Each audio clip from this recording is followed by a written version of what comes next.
Okay, so I'm Ming Yu, this is Lisa, and our project is called Coda.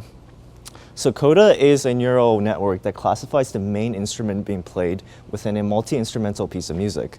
And we define main instrument as the most prevalent sounding one, as well as playing the melody.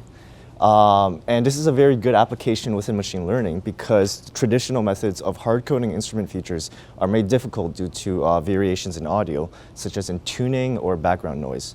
And we foresee Coda to be useful in music recommender systems, especially with the popularity in music streaming and playlist curation. Coda can provide an additional layer of specificity in how algorithms, as well as humans, select personalized music. So we trained our model on the ERMAS dataset, which consists of over 6,700 audio files of 3 seconds each, and are labeled by one of 11 different instrument classes. And in the raw data, the audio and the label come in 2 separate files, but they have the same names. So it made it easy to write a Python script to crawl the entire data folder and extract these names. So once we have these names, we can select the audio and as well as the label. So to process the audio, we first separated the harmonic and percussive components to further isolate the main instrument. And using only the harmonic component, we computed the Mel-scaled spectrogram, which is essentially a representation of the audio in the frequency domain multiplied by a nonlinear function. So our resulting output is a 128 by 65 NumPy array. So the 128 rows are bins of frequency values, and each of the 65 columns represent 0.05 seconds in time. Now we also have to normalize these columns to a mean of 0 and standard deviation of 1. So early on in our training, we had this issue where our loss kept going to NaN, which means not a number. And we eventually realized that was because some of our arrays had NaN values. So we had to add an additional processing step to take out these non-usable arrays. We also realized that 6,700 examples over 11 labels may not be enough data for the model to train on, so we implemented data augmentation. The first type, we just added Gaussian noise, and the second type, we slowed down the audio to 0.5 speed and took the first 3 seconds. So these 2 types of data augmentation plus our original data essentially triples our data set. So our best model was a modified version of our baseline MLP. So like our baseline, it was 3 layers with 1,000 neurons in between each, ReLU activation function on the first 2 layers, and then sigmoid on the last layer.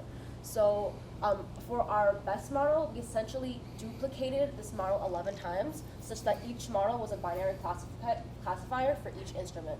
So for example, we input the NumPy array into each of the 11 models, and it outputs 0 or 1, predicting if the instrument's in there or not, and then this is our final prediction. So this gave the best results empirically, and it was also the best model for the hard task of predicting existence of multiple instruments within here. And then, sorry, we also use course to find hyperparameter tuning to find the best parameters. So we ended up with 50 epochs, 0.001 learning rate, and a 64 batch size. So here is our baseline results. We can see that it has a validation accuracy of around 60. And although there's significant, high 70s, but there's a lot of fluctuation. So visually, the orange follows the blue line closely, showing that there is not a lot of overfitting. And then finally, we had a test accuracy of 0.684. So just in comparison, we put our second best model, which was a CNN, and you can see that it had a lower accuracy in both validation and test. And it also overfit just a bit more. So since our model consists of 11 binary classifiers, we present 11 binary confusion matrices. So you can see that along the diagonal, they all have large values, signifying that our model is accurately detecting the instruments for true positive and true negative. However, I'd like to point out that all of the instruments with over 100 along false positive and negative are the cello, the acoustic guitar, electric guitar, and violin. And this is probably because they're all string instruments. Their frequencies would be around the same, such that it would be harder for our model to discern between them. As well, for voice, it had the least amount of false positives and negative, possibly meaning that compared to the other instruments, which are all instruments, it's really easy for the model to discern which is a voice. So looking over some literature, we can see that this idea of instrument recognition is actually still a very difficult problem. Audio is quite messy and unpredictable, and there could be many variations between different audio files that can cause the model to not generalize. So this may be the reason for our sub-70s accuracy.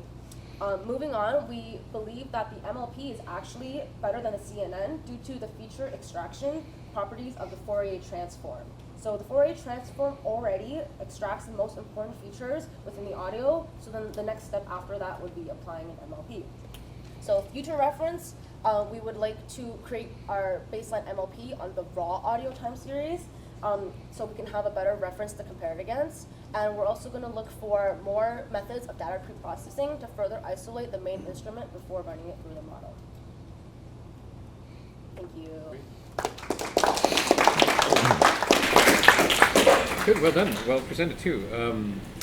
Audio is tricky. I had a couple of quick questions. One was you had 11 separate models, but you needed to pick one answer. Mm-hmm. How did you pick the one answer? So you had 11 separate outputs. Mm-hmm. How did you select what the correct answer was? Did you? We took the ones, all the indexes of the ones in our prediction, and then compared it to the label. So more often it was just a single value, but sometimes it did have duplicate ones. In that case, it was we gave it a greater loss. You're talking about training. Yeah, for training, yes. But when you measured accuracy, you have to say the model predicted this one answer. Mm-hmm. So you have to pick one. Yeah. In order to measure your accuracy, you had to pick one of the results. How did you do that? We just compared it with the label. So we had training data which contained more than one label, and then as long as their prediction contains however many instruments are in the label, and that match up. Oh, so so it wasn't picking one. It was picking the ones that were present in the label. Right. And you wanted that, and to be accurate means to match those. That's right. Okay, that's so right. I would be a little careful with that word main instrument then, because that's misleading on that front, but I get that, it's perfectly fine. Why did you decide to do 11 separate networks as opposed to one network with 11 outputs? As we said, it just empirically gave the best results. So you compared the two? We did try both, we did. yeah. So initially we started with just one model, and then it's a multi-classifier, multi-class. It's a common thing, actually. Yeah. It means you get to focus on the model Right. focuses on one thing and doesn't get distracted. Exactly. Yeah. That's how I think of that. We see that in our research. Make sure you discuss that in your final report. Okay. Mike, any questions? Yeah, just white noise, this is more common, but white noise adds equal power across all frequencies, but humans hear logarithmically. Yes. So you probably want to add noise proportional for each octave, which is called pink noise. I see. So it's just a better data augmentation for audio where how humans hear is really important to the task. It's no wrong. We did use the MEL scale for the spectrogram, right, which makes the interval equal to how humans hear the actual audio. So were you adding that noise to the MEL spectrogram? Yes, that's right. Oh, okay, Yeah. great. Cool. Very good. All right, thank you. Great.